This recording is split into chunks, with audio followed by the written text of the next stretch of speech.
वहां अगर इस भारत देश के एक बच्चे को किसी ने धार लगाई, यूक्रेन के राष्ट्रपति के अंदर जाकर विचार करना होगा, इस युद्ध को रोकना होगा।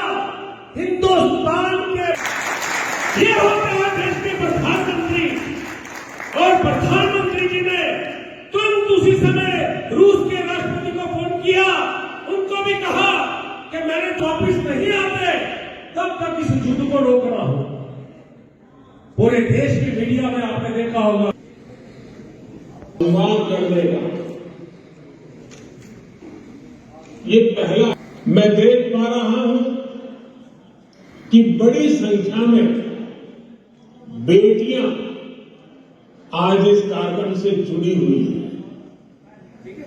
आज राष्ट्रीय मतदाता दिवस है। इस महत्वपूर्ण दिन देश के सबसे युवा मतदाताओं के बीच आना अपने आप में बहुत बधाई देगा। साथियों, 18 से 25 वर्ष की आयु ऐसी होती है पूरा करेगा। नहीं, सबसे पहली तो बधाई के पात्र हैं यहाँ के आयोजक, और इतना सुंदर आयोजन, और ये सब प्रधानमंत्री मोदी जी की कल्पना का परिणाम है। जैसे उन्होंने अपने संबोधन में कहा, नमो नव मतदाता सम्मेलन, यानी जो नया मतदाता है उसको नमन करते हुए इस कार्यक्रम का आयोजन हो रहा है। पहली बार मोदी जी के आने के बाद लोकतंत्र का सही एहसास हुआ। लोकतंत्र की परिभाषा क्या, उसका अर्थ क्या है? लोकतंत्र का अर्थ यह है कि कोई भी बच्चा किसी भी घर में जन्म लेता है, घर बड़ा है कि छोटा, ऊंचा है कि नीचा, उसकी माँ साहस कर सके ये स्वप्न देखने का कि मेरा बेटा भी, मेरी बेटी भी बड़ा होकर के देश के ऊंचे से ऊंचे पद पर विराजमान हो सके। और कई वर्षों के वंशवाद के बाद निजात हासिल करने के बाद उस लोकतंत्र का एहसास हुआ। और इन जो नव मतदाता हैं, जो नवयुवक हैं, इनके लिए अपार अपॉर्चुनिटीज़, अवसर, कई नए आयाम पिछले 10 वर्षों में खोल दिए गए। चाहे वो स्टार्टअप की दुनिया थी, जहां हम मात्र 350-400 स्टार्टअप हुआ करते थे, आज हम दुनिया में तीसरे दर्जे पर खड़े हैं, 1.25 लाख स्टार्टअप। चाहे वो स्पेस की दुनिया थी, चंद्रयान के बाद तो इतना इजाफा हुआ कि मोदी जी ने उसको प्राइवेट सेक्टर के लिए भी खोल दिया।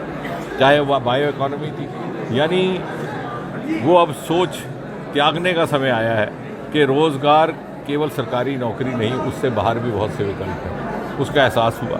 और ये जो नव मतदाता हैं, इनके साथ संवाद इसलिए आवश्यक है कि इनमें से बहुत से ऐसे हैं जिन्हें शायद 2014 के पहले का दृश्य स्मरण ना हो, और किसी भी बात को उसका महत्व समझने के लिए, उसकी श्रेष्ठता समझने के लिए अनिवार्य है कि हम उसकी तुलना कर सकें कि यदि ऐसा ना होता तो इसके विपरीत क्या था, ये क्या हो सकता था।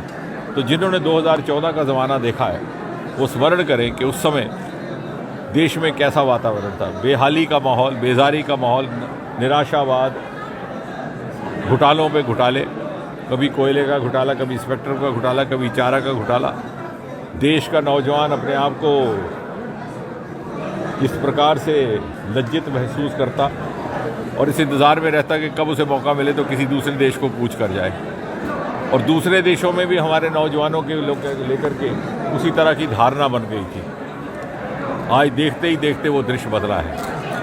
आज देश विदेश में हमारे नौजवान को सम्मान दिया जा रहा है, उसकी प्रतिभा, उसकी योग्यता की कदर की जा रही है। बाहर के स्टार्टअप ग्रुप से हमारे नौजवानों को तरजीह देते हैं, प्रेफरेंस देते हैं। उस बात का एहसास उस कंपैरिजन से इनको आएगा, इन बच्चों को। मोदी जी ने सरकार में 2014 बनने के 3 महीने के भीतर एक बहुत बड़ा निर्णय DOPT के विभाग के माध्यम से लेते हुए ये कहा था कि अब इसके बाद किसी नौजवान को गेस्टेड अफसर से अपने दस्तावेज अटैच करने की आवश्यकता नहीं। शायद हम इस बात का महत्व नहीं समझते कि कितना बड़ा संदेश गया देश में कि अब एक ऐसी सरकार है, एक ऐसे प्रधानमंत्री हैं जिनके अपने अंदर इतना कॉन्फिडेंस है कि अपने देश के युवाओं पर विश्वास कर सके, अपने देश के बच्चों और नागरिकों पर विश्वास कर सके, जैसे परिवार का मुखिया करता है।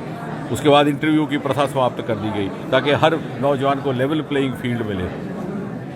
जो पहले कहा जाता था कि उसमें भी कोई भाई भतीजा बात किया, तो एक के बाद एक नई शिक्षा नीति लाई गई।